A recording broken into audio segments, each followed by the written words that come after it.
Olá, me chamo Lucas e vou ser o narrador deste trabalho para vocês. Sejam muito bem-vindos ao nosso canal. O tema desse trabalho será o socialismo, o comunismo e o anarquismo explicado para o público-alvo, burgueses e empresários. Para começarmos, vamos pegar um contexto do que seria ideia de liberdade. O que seria liberdade para você? Talvez seria estarmos livres para escolher como viver? Ou poderia ser estar fora de uma condenação? Talvez poderia ser uma ideia de primitividade? Bom, dependendo do contexto, temos várias ideias para o que seria liberdade. Então, que tal mudar a pergunta? Para você, quando nos sentimos livres?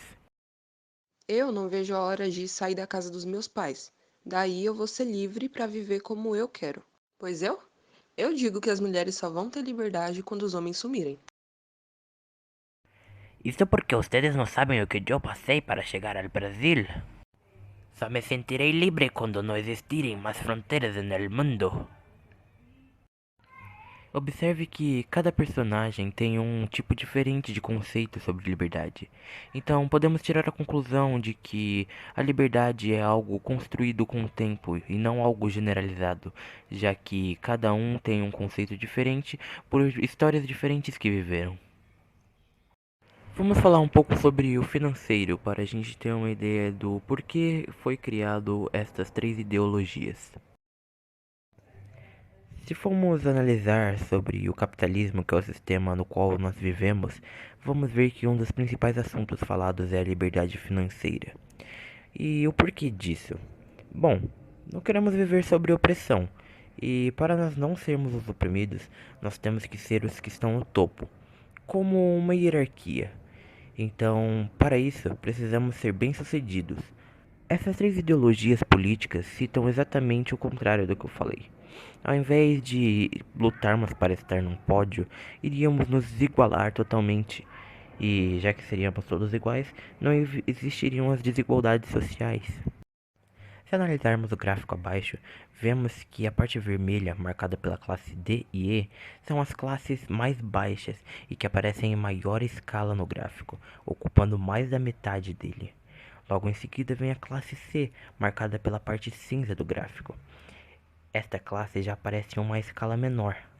Logo em seguida, vemos a classe B, que seria uma classe de brasileiros médios, ganhando de 7.000 a 23.800 reais. Logo em seguida, vemos a classe verde, que seria marcada pela burguesia. Essa classe aparece em uma escala tão pequena que mal dá para perceber no gráfico. Esta é a menor classe, mas é a que ganha mais. Percebem o quão necessário é a gente analisar esses sistemas, mesmo que a gente não apoie-os, mas de acordo com todo o contexto histórico deles e de tudo que vivemos hoje, é necessário nós sabermos o que nós estamos falando antes de julgarmos o sistema.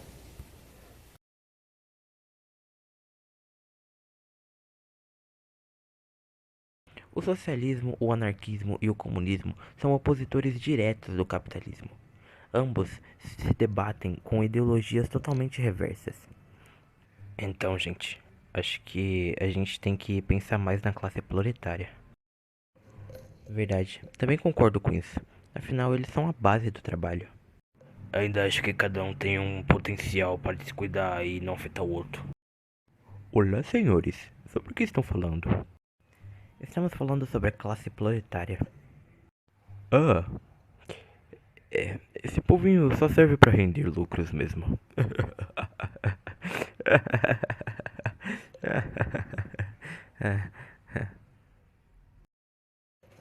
Estou a me retirar. Quero me dar licença. Como foi dito, as três ideologias são a favor da classe proletária e são totalmente contra o capitalismo, já que eles não defendem a ideia de propriedade privada. Então, podemos considerar que as três ideologias são ideologias de esquerda. Mas isso não seria uma ideia maluca, já que eles estão se opondo ao maior sistema que existe? Bem, isso é verdade. Eles até estavam se opondo ao maior sistema que tinha. Mas a ideia deles fizeram revoluções absurdas, como a Revolução Russa. E querendo ou não, a classe trabalhadora é a maior que tem. Então, não tem como a gente discordar que era uma classe muito grande contra um grupo muito pequeno. Nesse momento, vocês devem estar malucos de raiva e pensando: meu Deus, que ideologia horrível! Eles acabariam com tudo que a gente tem. Mas será? Perderíamos tudo o que adquirimos? Bom, teoricamente, sim, perderíamos o que a gente tem.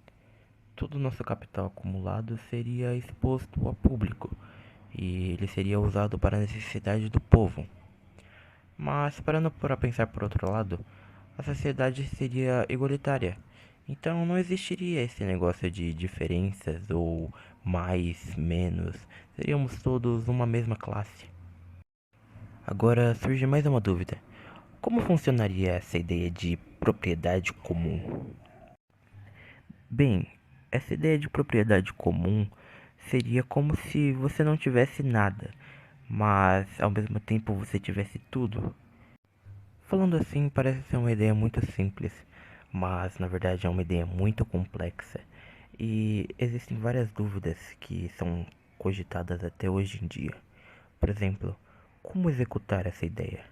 Ou como passar pelos desafios financeiros? Mas falando um pouquinho sobre história, que tal nós voltarmos atrás e ver quais foram os feitos das ideologias que foram citadas? Um dos argumentos mais utilizados pelos opositores a essas ideologias são qual foi o país que deu certo utilizando essa ideologia política. Bem, vamos falar algum dos feitos sobre essas ideologias e vamos deixar com que eles mesmos tirem as conclusões.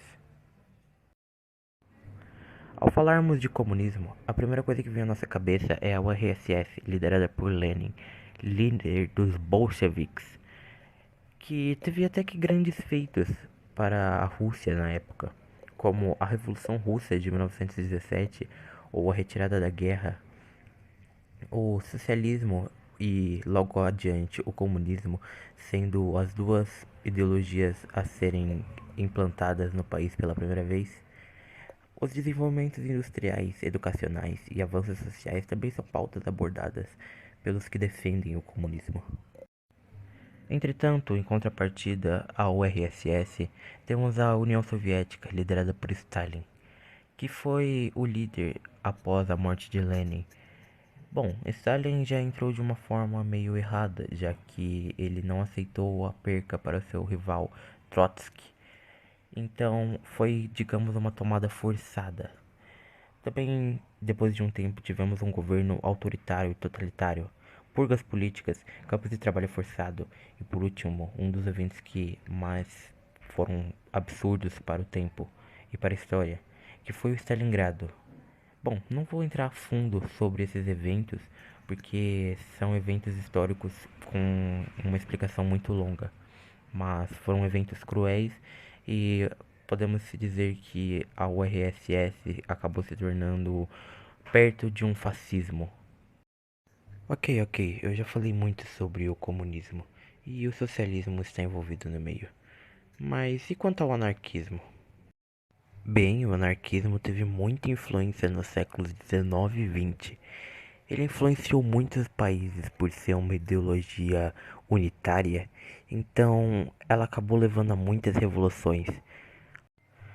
Bom, se formos citar alguns dos eventos que aconteceram devido ao anarquismo, podemos citar na Espanha, por exemplo, onde houve um movimento anarquista que teve grande apoio, especialmente entre os trabalhadores rurais e urbanos durante a Guerra Civil Espanhola, que aconteceu em 1936 e 1939.